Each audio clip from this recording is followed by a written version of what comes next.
With a little help from allies old and new, Ichigo Kurosaki was able to invade the Seirei-tei at the center of the Soul Society in order to save Rukia Kuchiki.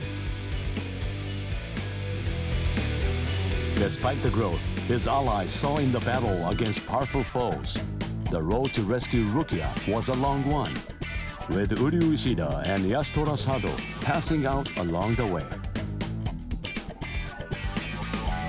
A shocking development occurred. An urgent message from Seirei-tei brought news of the unnatural death of Sosuke Aizen, the captain of Squad 5. The Soul Society was drawn into chaos wrought by our hero's invasion of the Seirei-tei.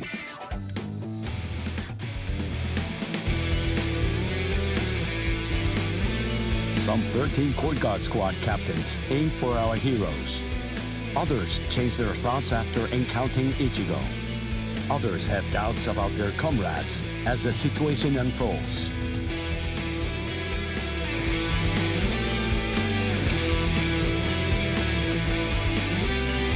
Captured by Soul Reapers, Ishida, Chad, and Gunju trust in Ichigo and lay low in jail.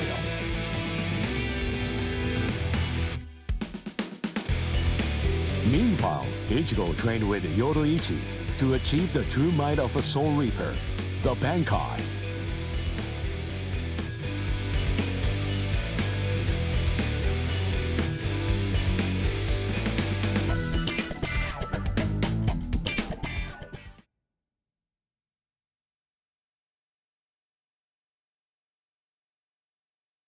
It's daybreak. Just 2 days are left now. Ichigo has improved rapidly in the short time he's been training. Compared to the average Soul Reaper, his pace has been astonishing. But that improvement only applies to his combat skills. His spirit energy hasn't increased much at all. At this rate, can he truly master Bankai in 2 more days? Should I extend his training further? It might be something to consider. In the time since we got here, we've come to learn that the timing of Rukia's execution was cut by 5 days to 25. So that means that even after 3 days of training, we'll still have another 8 days to spare. Since that's the case, extending his training is more than possible.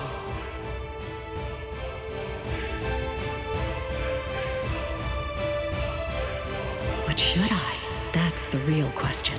It took Kisuke 3 days for him to be able to achieve Bankai, and he was of the mind that spending any longer on it would actually prove to be dangerous. I'm not sure about Ichigo's Konpaku. I'm not entirely confident that it can withstand the extra days of training.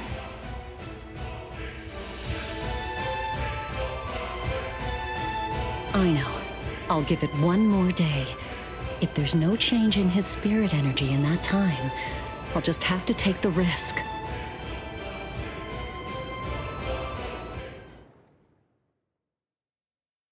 Rukia Kuchiki, it's about the day of your execution. You see, it's been changed once again.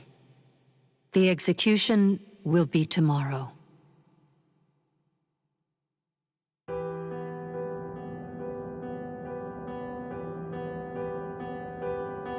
The execution is tomorrow? But before the execution arrives, I'll make a request. I'll ask them to return Ichigo and the others safely to the world of the living. I am from the Kuchiki clan after all. Given that, they just might honor my request. The execution is tomorrow. It came as a shock to me, of course. But strangely, I wasn't sad. It must be because of the dream I had last night. It must be because of my dream about the night that I'll never be able to forget. Lieutenant! Kyan! Kyan! Kyan!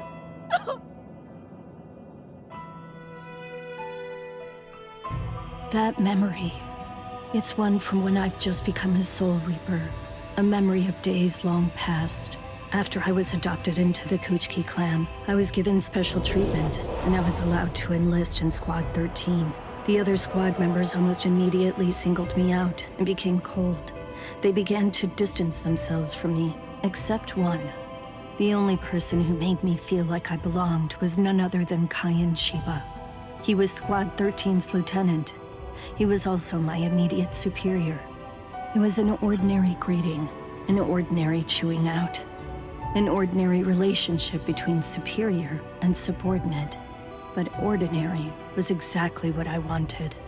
It's what I'd been searching for. It felt nice, just being around him. It made me feel so comfortable. But regrettably, those ordinary pleasant days didn't last long. Soon enough, they were brought to a very abrupt end. It all started when a hollow recon mission went awry. We'd received the dreadful and unexpected news that Kayan's wife, Miyako, had tragically been slain by an enemy hollow. Kayan volunteered for the combat squad to go after the hollow that had killed his wife. Captain Ukitake and I both joined him. We made our way to the mystery hollow's nest. Captain, please, sir, let me go alone. Even now, I remain full of questions about that day. Why didn't I try to stop him? Why didn't I try to do more? Our foe's capabilities were unknown, and yet you set off to face it alone. We knew it was extremely dangerous right from the start. But Captain Ukitake didn't stop Kayan, nor did he move to assist him. Listen, and remember this well. There are two kinds of battles. Each time that we seek to engage in a fight, we must understand its true nature. Whether it's a battle to protect life, or a battle to defend honor. But then, Kayan? Sir? What's that? Did you just call my name, little girl? I soon discovered that the Kayan I called out to was no longer the Kayan that I once knew so well, that hollow.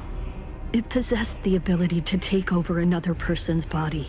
It did so by fusing the spiritual entity with that of the other. Run, Rukia. Go on, get out of here! Do you want to die?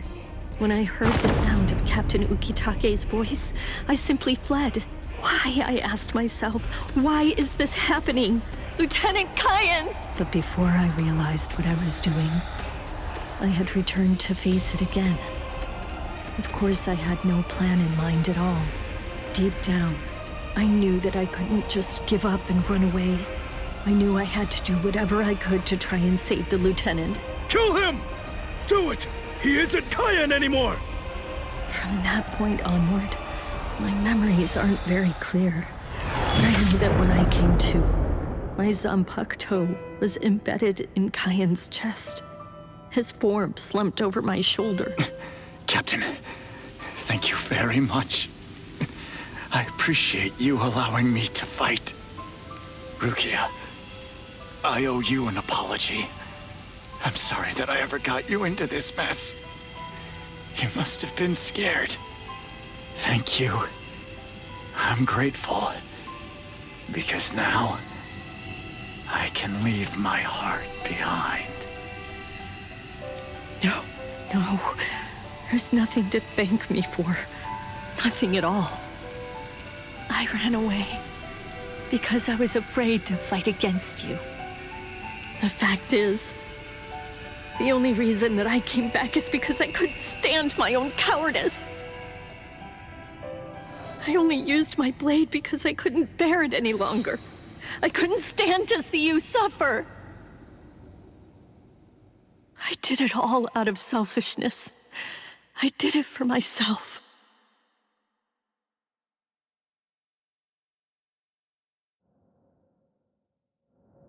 I'm pathetic. So pathetic. I don't deserve anything at all. I'm not worth saving. I'm not worth shedding any blood over. I'm not worth anything.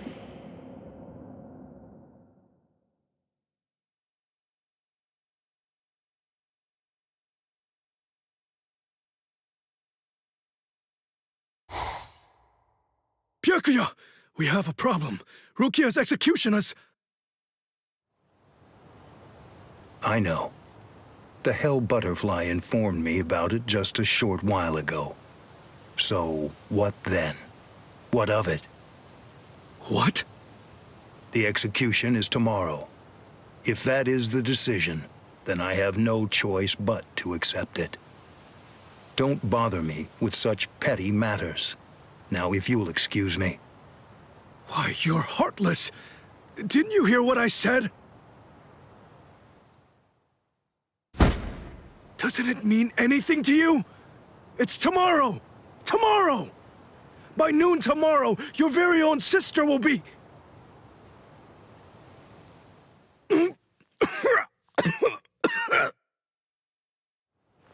Get a hold of yourself.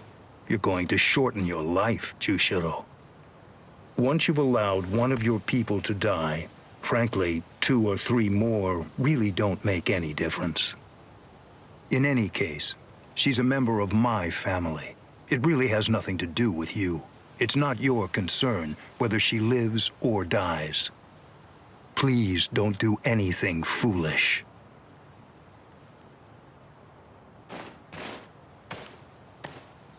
What would you have done differently in this situation? Would you have attacked Byakuya and kicked him a few times, perhaps? The lone captain making a fuss won't do anything to sway the tribunal. So instead, would you have been so bold as to actually attempt to save Rukia?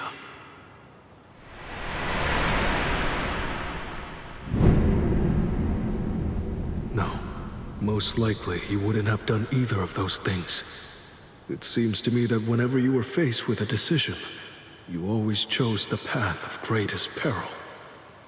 Isn't that right, Kaien?